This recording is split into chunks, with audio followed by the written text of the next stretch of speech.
আজকে আমরা আল্লাহ চিনি না। যা হোক, আমি যেটা বুঝাইতে চাইতেছিলাম, শর্ত করতে পারতেছি না। মানুষ হিসাবে পছন্দ করলেন, মানবতা নাই।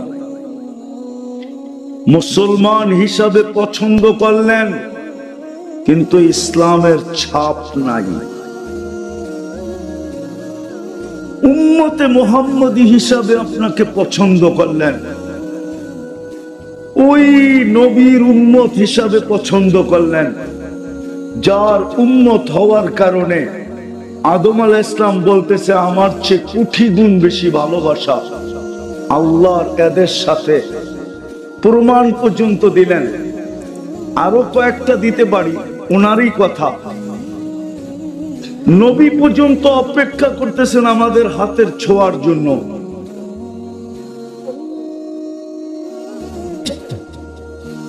এত বড় মর্যাদা দিলেন, এত বড় মর্যাদা। ওই রসুলের আদর্শ কোথায়? ওই রসুলের আদর্শ আমাদের ভিতরে। আদর্শ যদি থাকতো তাহলে যুবক 14 তারিখ উদযাপন করবে কেন? মুসলিম সমাজে 31 নাইট হবে কেন? মানলাম 31 নাইট উদযাপন করলে যদি ওরা আমাদেরকে গলায় লাগাবে, তাহলে আফগানিস্তান মাটিতে মিশাইলো কেন? ইরাক মিশাইলো কেন?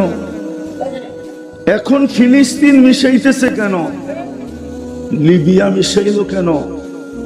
আমি তো ঘুরে বলতেছি, ওই দেশের মানুষগুলো তো বেশিরভাগ ওদের রঙে রঙিন ছিল, যেমন আজকে আমরা ওদের রঙে রঙিন। যদিও নামাজে বলি গায়রিল মাগদুবি আলাইহিম ওয়ালাদ-দাল্লিন, যদিও বলি আল্লাহ ওদের রং থেকে আমাদেরকে বাঁচান, কিন্তু ওদের রং থেকে তো আমরা বাঁচি নাই। তো আল্লাহ বলে যখন রং থেকে বাঁচিস নাই, তো হাতের থেকে বাইচা লাভটা কি? এই জন্যই তো ওদের হাতে আমরা মার খেতেছি। আল্লাহ বলে তুইও রং থেকে বাঁচস নাই। যখন রং থেকেই বাঁচস না, রঙই লেগে গেছে গায়ে, তো এখন হাতের মার খেলে অসুবিধাটা কি? এই জন্যই তো আজকে শত শত বৎসর ওদের হাতে মার খেতেছি।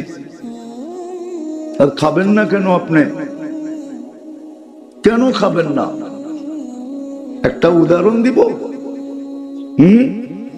আমি যখন 14 বছর আগে তুর পাহাড় দেখতে গেছি, 2010-এর দিকে, ওই সময় আমার মনে উঠছিল যে মুসা আলাইহিস সালাম তো এইখানেই ক্রেডিট কার্ড অর্জন করছিলেন, কালিমুল্লাহ। উনি আল্লাহর সাথে কথা বলে বিদায়, উনি কালিমুল্লাহ, ঠিক না? কিন্তু তখনই আমার মনে উঠছিল, উনি কালিমুল্লাহ হইলে হইব কি? আল্লাহ তো আমার সাথে কথা বলতে চায় বিদায় আমাকে এর চেয়ে বড় সম্মানিত করে দিলেন কালামুল্লাহ। মনে হয় আপনি দূরত্ব আর পার্থক্য বুঝতে পারেন নাই। ওইখানে কে কথা বলে? মুসা আলাইহিস সালাম কথা বলে বিদায় কি? আর এইখানে স্বয়ং আল্লাহ আমাদের সাথে কথা বলে বিদায় কি? এইখানে কোন যুবক বলুক, আমি পড়ার কথা বলতেছি না, পড়া বাদ দিলাম, কোন যুবক বলুক ডেলি আমি কোরআনটাকে নিয়ে একবার চুমা দিই, এই কথা মনে করা যে আল্লাহ তো আমার সাথে কথা বলতে চাইলো, বিদায় দিল কালামুল্লাহ। আমি পড়ি আর না পড়ি, চুমা তো দিতে পারি। বলুক এক যুবক চুমা দেয় কিনা? বলুক এক সাধারণ মানুষ যারা আমরা এখানে বসে আছি মুসল্লি, আমরা ডেলি কোরআন পড়ি কিনা? আচ্ছা, পড়তে না পারি, চুমা দেই কিনা? 2 বেলা কোরআনটাকে নিয়ে একটা চুমা দেই কিনা? আর আল্লাহকে বলি কিনা আল্লাহ ভালোবাসে? আল্লাহ তো আমাদেরকে এতটুকু সম্মান দিলেন যে আমি কথা বলার জন্য কালাম দিলাম, কিন্তু বন্ধুর উম্মত পড়তে জানলো না, তাইলে তো সে কোরআন খতমের সওয়াবও পাবে না, তো ভালোবাসা বঞ্চিত করতে চাইলেন না, যে পড়তে না পারো, কোরআনের খতমের থেকে যেন সে বঞ্চিত না হয়। এই জন্য সবচেয়ে সহজ, সবচেয়ে ছোট, সবচেয়ে সহজ, সবচেয়ে ছোট একটা সূরা দিলেন ইখলাস। একবার পড়লে 10 পারা, দুইবার পড়লে, তিনবার পড়লে, বলুক এখানে কেউ যে আমি ডেলি এই নিয়তে 3 বার পড়ি যে আজকে আমার আমলনামায় 1 খতম কোরআনের সওয়াব লেখা হলো। কেউ পড়ে কিনা? একজন যুক্তি দিয়ে বোঝান। আপনাকে উম্মতে মুহাম্মদী বানানোর কারণে এত বড় মর্যাদার অধিকারী হইলেন। নবীদের চেয়েও কোটি গুণ ভালোবাসা আপনার সাথে আল্লাহর হইল। আচ্ছা, আজকের রাতটা কোন রাত্র? হ্যাঁ, জুমা শুরু হয়ে গেছে, ঠিক না? হ্যাঁ, গত জুমাও তো গেছে, ঠিক না? বলেন তো এখানে কেউ আছেনি 1000 বার দুরূদ পড়ছে গত জুমায়? বা জুমার দিন 1000 বার দুরূদ পড়ে? অথচ আমাদের নবীজির তো আবেদন ছিল, আমাদের কাছে আবেদন ছিল, অনুরোধ ছিল, দরখাস্ত ছিল, এমনকি নিজের হাত পর্যন্ত পাতা ছিল, শুক্রবারে আমার উপরে বেশি বেশি দুরূদ পড়ো। এই মাদ্রাসার ছেলেরাও তো পড়ে না। 24 ঘন্টায় যদি 1000 দুরূদ হয়, তাইলে পার ঘন্টায় কয়বার হয় বলেন? কিন্তু পড়ি তো না। কোরআন দিল, ছুঁয়া দেখি না, চুমা দিয়া দেখি না। এত বড় সম্মানিত করলো, আদর্শবাদী দিলাম, একটা দিন 1000 দুরূদ পড়ি না। 200 মনে হয় পড়ে না কেউ, 100 মনে হয় পড়ে না। আপনার বিবেককে আপনি প্রশ্ন করেন না, আমাকে প্রশ্ন করতে হবে না, আপনার বিবেককে আপনি প্রশ্ন করেন যে আপনি কি সুখে থাকার যোগ্য না যোগ্য না? আপনি মাইর খাওয়ার যোগ্য না যোগ্য না? যদি দুনিয়াতেই এই অবস্থা হয়, কালকে কি অবস্থা হবে? কবরে 3 প্রশ্ন আমি মানি, কবরে 3 প্রশ্ন আমি, কিন্তু কবরে মৌলিক প্রশ্ন একটা। কয়টা? কয়টা? ইমাম বুখারী রহমতুল্লাহ আলাইহি একটা লেখছেন, ইমাম মুসলিম রহমতুল্লাহ আলাইহি একটা লেখছেন। এই 2 জনে 3টা লেখেন না, একটা। কেননা মৌলিক প্রশ্ন একটা হবে, একটায় পাস, পরের গুলা পাস বইলা লেখা হবে। একটায় ফেল, পরের গুলো ফেল বইলা লেখা হবে।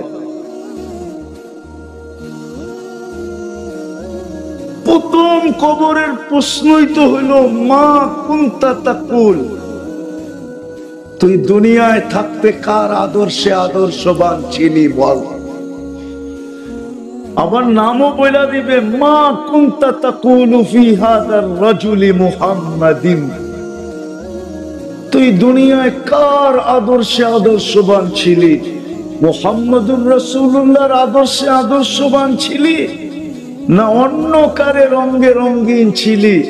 যদি আদর্শে আদর্শবান হয়ে থাকে তো মুস্কি হাসি দুজনই দিবে, কেননা মুহাম্মদুর রাসূলুল্লাহ সামনে হবে, তো মুস্কি হাসি দুজনই দিবে যে কাকে কি প্রশ্ন করো তুমি। এ প্রমাণ কি দিবে? আমি প্রমাণ দিতেছি আমার আদর্শে আদর্শবান ছিল, নাইলে বারবার দুনিয়াতে আমার সাথে এর সাথে সাক্ষাৎ হইতো তো হইতো কি কইরা? কোন একদিনও দেখি নাই। কয়দিন দেখছেন আল্লাহ রসুলকে? শুক্রবারে দুরূদই পড়েন না, কোত্থেকে দেখবেন? প্রশ্ন করার পরে দুজনেই মুস্কি হাসবে, তো জবাব এটাই আসবে, তুমি কার কাছে কি জিজ্ঞাসা করো। যদি আমার আদর্শই আদর্শবান না হইতো, তাহলে দুনিয়াতে আমাদের বারবার সাক্ষাৎ কি করে হইতো? সাক্ষাৎ হয় না? আপনি দেখেন, দেখে না দেখা দেয়। মনে হয় আমি বুঝাইতে পারি না আপনাদেরকে। আজকে আমাদের দুরবস্থা এই জন্য, মানুষ মানবতা নাই, মুসলমান কিন্তু কোনো ছাপ নাই, উম্মত নবীর কোনো আদর্শ নাই। এই জন্যই আমার যুগ বিয়োগে মেলে না। আফগানিস্তান মাটিতে মিশছে, হয়তো একটু একটু যুগ বিয়োগে মিলছে, কিন্তু ইরাক মিটা গেল, এটা যুগ বিয়োগে মিলে নাই। কেননা ইরাকে তো একটা একটা করে দেখাই, ইরাকে তো কয়েকজন নবী ঘুমায় আছেন, এবং দানিয়াল আলাইহিস সালামও ইরাকে ঘুমানো, আলী শেরে খোদা ওইখানে ঘুমানো, হোসাইন কলিজার টুকরা ওইখানে ঘুমানো, পীরানে পীর আব্দুল কাদের জিলানী ওইখানে ঘুমানো, আমাদের ইমামে আজম আবু হানিফা ঘুমানো, কয়েক শত সাহাবা ওইখানে ঘুমানো। এতগুলা বোম ফাটলো তো ফাটলো কি করে? মাটির সাথে মিশলো কি করে? লিবিয়া মাটির সাথে মিশা গেল, এটাও তো যোগ বিয়োগ মেলে না। কেননা টিউনিসিয়া লিবিয়া মিলা 12,000 সাহাবা একরামের কবর ওইখানে। কত? তমিমে দাড়ি ওইখানে, আবু লুবাবা ওইখানে, উকবা বিন নাফে ওইখানে। চিনেন এদেরকে? নামও তো শুনেন নাই কোনোদিন। খালি শুনছি দুনিয়া আলাদেরটা, ঠিক না? চলেন সব বাদ দিলাম, দুটা বাদ দিলাম। ফিলিস্তিন মিটতেছে কি করে? খলিল তো ওইখানে ঘুমানো, ওয়াদি খলিল। একদিকে খলিল ঘুমাইতেছে, একদিকে মুসা কালিম ঘুমাইতেছে। বেশি দূরে না, দুইজনের মধ্যে দূরত্ব বেশি লম্বা না। যান আপনি দেখে আসেন, আমি তো দেখে আসছি, আপনি দেখে আসেন। মধ্যখানে 70 জন নবী ঘুমাইতেছে, চিহ্নিত। মুসলমানের প্রথম কেবলা যেখানে, মেরাজের রাত্রে সশরীরে 1.25 লক্ষ নবীরা যেখানে উপস্থিত। মেরাজের রাত্রে বাইতুল মুকাদ্দাসে 1.25 লক্ষ নবীদের সম্মেলন ছিল সশরীরে। নাইলে আমাদের নবীজি ইমামতি করলেন কি করে? নামাজ তো পড়াইলেন, বক্তৃতা তো দিলেন, সবার কাছ থেকে বিদায় নিয়ে তো আরশে গেলেন। ওইটা মাটির সাথে মিশে তো মিশি কি করে? কিন্তু আল্লাহকেও যদি জিজ্ঞাসা করি, তো আল্লাহ তো এটাই বলে, পছন্দ করে তো মানুষ বানাইছিলাম, তোদের ভিতরে মানবতা কোথায় বল? পছন্দ করে তো তোদেরকে মুসলমান বানাইছিলাম, ইসলামের ছাপ তোদের ভিতরে কোথায় বল? পছন্দ করে তো বন্ধুর উম্মত বানাইছিলাম। কার উম্মত? আপনি কার উম্মত আপনি জানেন না, আপনি চিনেন না মুহাম্মদুর রাসূলুল্লাহ। দুঃখ তো আমার এইখানে, বাংলাদেশে পাইবেন ইসলামী মহাসম্মেলন, নাইলে ওয়াজ মাহফিল, নাইলে তাফসীর মাহফিল, এই তিনটাই পাবেন। শানের রেসালত তো পাবেন না। নবীর শান তো কেউ জানে না, যে আমার নবীর শান কত। আপনি নবীর প্রয়োজন রাখেন কতটুকু? একটা দেখাইলাম আমি সাজ্জালে চলে আসছি, আর আসতে হবে না সামনে। বসেন বসেন বসেন বসেন, আমি সীমানায় চলে আসছি। বিদায় ভাবেন, এখনো ফুললি অপারেশন শুরু হয় নাই। এটাই আল্লাহ বুঝাইছিলেন এক হাদিসে কুদসিতে, কোরআনও বুঝাইছিলেন, যহরাল ফাসাদ ফিল বাররি ওয়াল বাহর বিমা কাসাবাত আইদিন নাস লিউযীকাহুম বা'দাল্লাযী আমিলু লাআল্লাহুম ইয়ারজিউন। মাঝে মাঝে আমরা ছোটখাটো অপারেশন করব, যেন তোমাদের বিবেকের পর্দা খোলে, তোমাদের বুদ্ধি উদিত হয়, তোমরা যেন দৌড়ায় আমার দিকে ফিরে আসো। কিন্তু আমাদের বিবেকের পর্দাও খুলতেছে না, আমাদের বুদ্ধি উদিত হইতেছে না, আমাদের বুদ্ধি উদিত হইতেছে না, বিবেকের পর্দাও খুলতেছে না।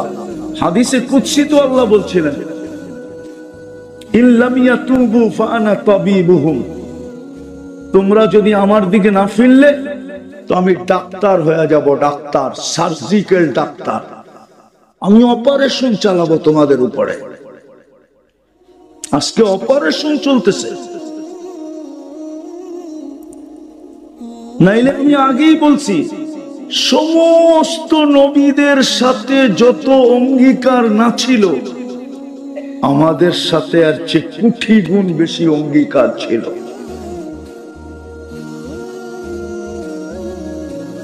কোটি গুণ অঙ্গীকার আমাদের সাথে ছিল, ওয়াদা ছিল, অঙ্গীকার ছিল। আর কি শব্দ পাবো বাংলায় খুঁজে পাই না, সবকিছু আমাদের সাথে ছিল। কেননা আমাদের পরে তো কোনো উম্মত নাই। ভান্ডার ভান্ডার রাখবেন তো রাখবেন কার জন্য? আমাদের নবীজির পরে তো নবী নাই, তাহলে আল্লাহ নিজের ভান্ডার রাখবেন তো রাখবেন কার জন্য বলেন? কি সর্বশেষ যে খায় সে তো পাতিল নিয়েই বসে, ঠিক না? সবার শেষে কে খায়? মা, ঠিক না? তো মা কি নিয়ে বসে? তো জামাই যদি শাশুড়ি জিজ্ঞাসা করে, আম্মা আপনি তো দেখি পাতিল লয়ে বসেন, তো শাশুড়ি হাসতে হাসতে বলে, বাবা তোমার ঘরে খাওয়ায়া এখন আর যা বাচ্চে আমি একটু কাঁচায় কোচায় খাই আর কি। আল্লাহ তো পুরা সবকিছু আমাদেরকে উঠায় দিলেন, কিন্তু তাকাইলে তো দেখা যায় আমাদের সবচেয়ে বেশি দুরবস্থা। এই দুরবস্থা তো 313 জন যখন ছিল তখনও ছিল না, যখন গায়ে কাপড় ছিল না তখনও ছিল না, যখন পেটে ভাত ছিল না তখনও ছিল না, যখন পায়ে জুতা ছিল না তখনও ছিল না, যখন মাথা গোচার ঠাই ছিল না তখনও ছিল। আজকে কেন দুরবস্থা? একজন ধরলে 18 কোটির গলা টিপা ধরতে চায়। ইসকন কয়জন ধরছে? একজন, ঠিক না? আপনি তো 18 কোটি অবরুদ্ধ না? অবরুদ্ধ না, 18 কোটির গলা টিপা ধরতে চাইতেছে, বুঝাইতে চাইতেছে একটাই মানুষ। 18 কোটি এটি মানুষ না, এটি সব আগাছা। আর একটা প্রমাণ দিব, দেখি আপনাদের বুঝে আসে কিনা। বাংলাদেশের সুপ্রিম কোর্টের ল হইল, কোন কুকুরকে আপনি আগের মতো ইনজেকশন দিয়ে মারতে পারবেন না। আগে সিটি কর্পোরেশন ছোটবেলা দেখতাম রাত্রে আসতো, কুকুরকে ইনজেকশন দিয়ে উঠায় উঠায় নিয়ে যেত। প্রাণীবাদীরা হাইকোর্টে রিট করছে যে প্রাণীদেরকে এইভাবে মারা যাবে না। আচ্ছা মানলাম, ঠিক আছে, ফিলিস্তিনের এই 1 বছর 2 মাসের যুদ্ধে আমাদের বাংলাদেশের প্রাণীবাদীরা বলো, ওই প্রাণীবাদীর ভিতর থেকে উচ্চ পদস্থ এখন একজন আছে, সে একটা ছোট, ওনার ফেসবুক আইডিতে উনি ছোট একটা নিন্দা দেন যে ফিলিস্তিনে এতগুলা নিরীহ মানুষকে কেন মারা হইতেছে, এগুলা কি প্রাণী না? না প্রাণী না। কিন্তু আজ পর্যন্ত আপনি যদি দেখাইতে পারেন আপনার জুতা আমার গাল এই মজলিসের ভিতরে, আমি গাল নিয়ে রেডি থাকবো যদি কেউ ছোট একটা নিন্দা দেখাইতে পারে। কেননা প্রাণীবাদী সংস্থা আপনাকে প্রাণী মনে করে না, কেননা আপনি মুসলমান, পছন্দনীয় আল্লাহ মানুষ হিসাবে, মুসলমান হিসাবে, উম্মত হিসাবে ওরা ভাবে আপনি প্রাণী না, আপনি একটা আগাছা। আপনাকে দুনিয়ার থেকে মেটায় দিলে দুনিয়া পরিষ্কার হবে। কেন ও তো এই শিক্ষায় শিখে নাই যে মুসলমান দুনিয়ার থেকে উঠতে দেরি, সিংহায় আল্লাহ ফু দিতে দেরি করবে না। ও তো এই শিক্ষায় শিক্ষিত না, ওর মাথার ভিতরে এটা নাই। সব মোবাইলে সব প্রোগ্রাম আসে না, বটন সেটে অ্যান্ড্রয়েড সেটের প্রোগ্রাম নাই, এটা বটন সেট। এটা ফোন করতে পারবেন আর রিসিভ করতে পারবেন। ওই প্রাণীবাদী যারা, ওটা হলো বটন ফোন। ওর মাথায় এটুকুই আছে যে মুসলমান কোনো প্রাণী না, নাইলে ও নিন্দা করে না কেন? দেখা আপনি এত নিচে নামলেন কেন? ওই তিন কারণে। মানুষ বলেন কিন্তু মানবতা নাই। আমি কারো বিরোধিতা করতেছি না, যদি মানবতাই থাকতো তাহলে ঘুমন্ত মানুষকে মারে কি করে? আমাকে বুঝান, ঘুমের ভিতরে একজন আরেকজনকে মারে কি করে? মানবতা যদি থাকে তাহলে প্রতিবেশীর কারণে প্রতিবেশী অতিষ্ঠ হয় কি করে? আজকে কত প্রতিবেশী তো আছে, প্রতিবেশীর থেকে অতিষ্ঠ হয়ে জায়গা বেচা চলে গেছে।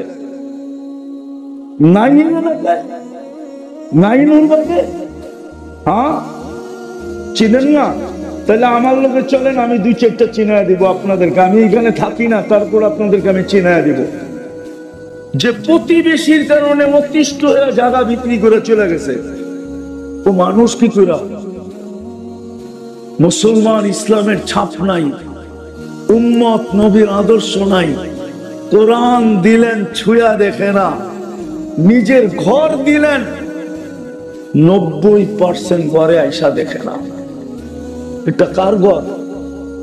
হ্যাঁ, আল্লাহরে যদি জিজ্ঞাসা, কোন উম্মতকে তো ঘর দিলেন না, আপনাকে তো ঘর দিয়া দিলেন। আল্লাহকে যদি আমি জিজ্ঞাসা করি, ঘর তো আমাদেরকে দিয়া দিলেন, আপনি কই থাকেন? তো আল্লাহ বলে, তুই কি কোরআন টোরআন পড়িস না? আনা মাআকুম আইনা মা কুনতুম, আমি তো তোদের সাথেই থাকি, তোরা যেখানে যাস আমি তোদের সাথে সাথে থাকি। ঘর তো তোদেরকেই দিয়া দিলাম, ওই ঘর খালি পড়ে থাকে। ওই ঘর খালি পড়ে থাকে, খালি না? খালি পড়ে থাকে না, ঘর সারাদিন খালি পড়ে থাকে, মারামারি করে তালিম লইয়া। মনে হয় বুঝেন না, মারামারি করে কি লইয়া? মারামারি করে কি লইয়া? বয়ান লইয়া। অথচ সারাদিন ঘর খালি পড়ে থাকে। লানত তোমাদের জিন্দেগির উপরে। এখনো যে বেঁচে আছি শুধু মুহাম্মদুর রাসূলুল্লাহর কারণে বেঁচে আছি।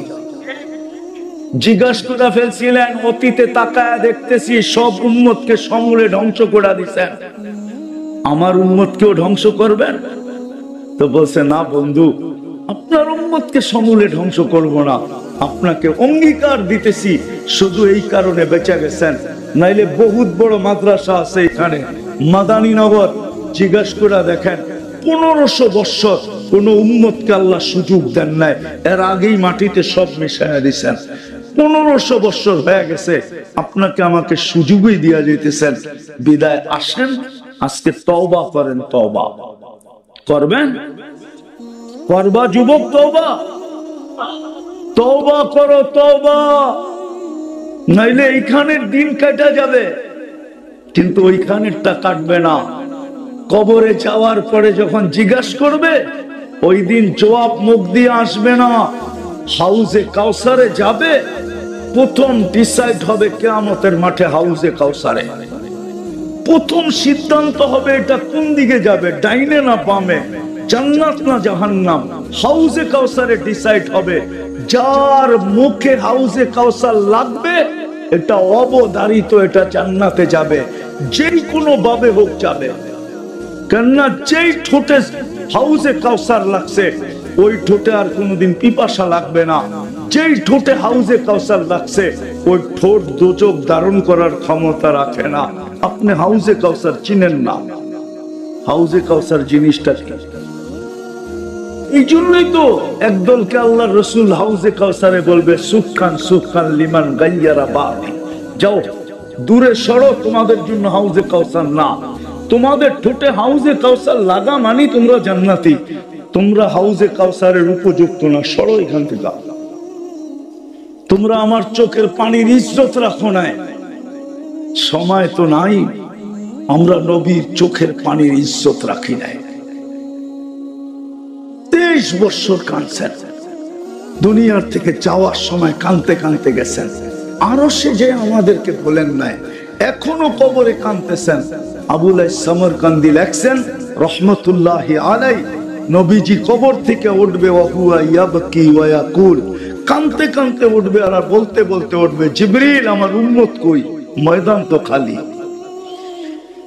কিয়ামতের মাঠে চিৎকার দিবেন, 1.25 লক্ষ নবী রাসূল শুধু নফসি নফসি বলবে, না মা না বাবা, না ভাই না বোন, না স্ত্রী না সন্তান, শুধু নফসি নফসি বলবে। আর আমাদের নবীজি উম্মতি উম্মতি বলবে। আমরা ওনার ইজ্জত রাখি নাই। বিদায় আসেন, এখনো সুযোগ আছে। একটা হাতিয়ার আমাদের হাতে এখনো আছে, সেটা হলো যদি আল্লাহর কাছে সরি বলার মতো বলতে পারি, তওবা করার মতো করতে পারি, নাহলে কিচ্ছু নাই আমাদের কাছে এখন। এই দাড়ি, এই টুপি, এই জুব্বা আর এই সুব্বা, এই পাগড়ি আর এই সাগরি, দুনিয়ার বহুত কওম আছে আল্লাহ মানে না পাগড়ি পরে, দুনিয়ার বহুত কওম আছে আল্লাহ মানে না দাড়ি রাখে, দুনিয়ার বহুত কওম আছে আল্লাহ মানে না কিন্তু জুব্বা পরে। আমার সাথে চলেন, আমি দেখায় দিব আপনাদেরকে। আমাদের হাতে একটাই হাতিয়ার আছে, তওবা। কি কি করবেন তওবা? কে কে করবেন দেখি? পাক্কা? তাইলে বইলা দেন, আল্লাহ অতীত থেকে তওবা করলাম। নামান আর ডেইলি 2 বার তওবা করেন, ঘুমানোর সময় এই কথা মনে করা যে হয়তো আর ঘুমের থেকে উঠবো না। যদি উঠলেন সকালে, তো সকালে তওবা করেন এটা ভাইবা যে হয়তো সূর্য আর ডুবতে দেখবো না। ডেইলি 2 বেলা তওবা করেন। পারবেন? পারবেন মনের থেকে? হ্যাঁ, আর নারাজ না করি আল্লাহকে। যুবক, তোমাদের পায়ে হাত রাখি, আর নারাজ করো, আর নারাজ করো না। তোমরা আমার চেয়ে দুনিয়া দেখো নাই বেশি, দুনিয়ার রং আমার চেয়ে বেশি তোমরা দেখো নাই, তামসা আমার চেয়ে বেশি দেখো নাই, সিঙ্গার ফিঙ্গার আমার চেয়ে বেশি দেখো নাই। তোমাদের পায়ে হাত দিয়া বলি, আল্লাহকে নারাজ করো না। তওবাকে অভ্যাস বানাও। আর দ্বিতীয়, আল্লাহর ঘর বেড়া দেয়। আজকে আল্লাহর ঘর আল্লাহকে জিজ্ঞাসা করে মুসল্লি কই, জমিন জিজ্ঞাসা করে, জমি পুছতি হ্যায় নামাজি কাহা হ্যায়। জমিন জিজ্ঞাসা করে আল্লাহ নামাজি কই, মসজিদ জিজ্ঞাসা করে আল্লাহ মুসল্লি কই। বিশ্বাস হয় না? হ্যাঁ, বললে তো আবার বলবে জয়ীফ। মসজিদ জিজ্ঞাসা করে আল্লাহকে, আল্লাহ মুসল্লি কই। গর্ত দিলেন, মুসল্লি তো নাই, আমার খোরাক তো নাই, কোথায় এরা? পড়তে পারবেন মসজিদ আজকের থেকে? কে কে পারবেন দেখি? যে মসজিদ ভরা দিব আজকের থেকে, নামান। আর যুবকদের পায়ে হাত দিয়া বলি, 31st নাইট উদযাপন করো না। আল্লাহর গজব আর টাইনা আইনো না। আছে বাংলাদেশে প্রমাণ আছে, 2013 কি 14 হবে, 31st নাইটের পরের দিন 7.8 ভূমিকম্প আসছিল, কিন্তু কোনো বিপর্যয় হয় নাই, শুধু সিগন্যাল দিয়ে চলে গেছে। গত ডিসেম্বরে তুর্কিতে আসছে, 1.5 লক্ষ লোক মারা গেছে, এক শহর মাটির সাথে মিশা গেছে। তোমাদের পায়ে হাত দিয়া বলি, 31st নাইট উদযাপন করো না, আল্লাহকে আর নারাজ করো না। আল্লাহ শুনায়া দিছে উম্মতে মুহাম্মাদীকে কিভাবে সাইজ করবে, কোন ওয়াশিং মেশিন দিয়া পুত পবিত্র করবে। এটা হাদিসে আছে যে তোমরা যদি বেশি বাড়াবাড়ি করো তাইলে তোমাদেরকে 2টা ওয়াশিং মেশিন দিয়ে পরিষ্কার করবো।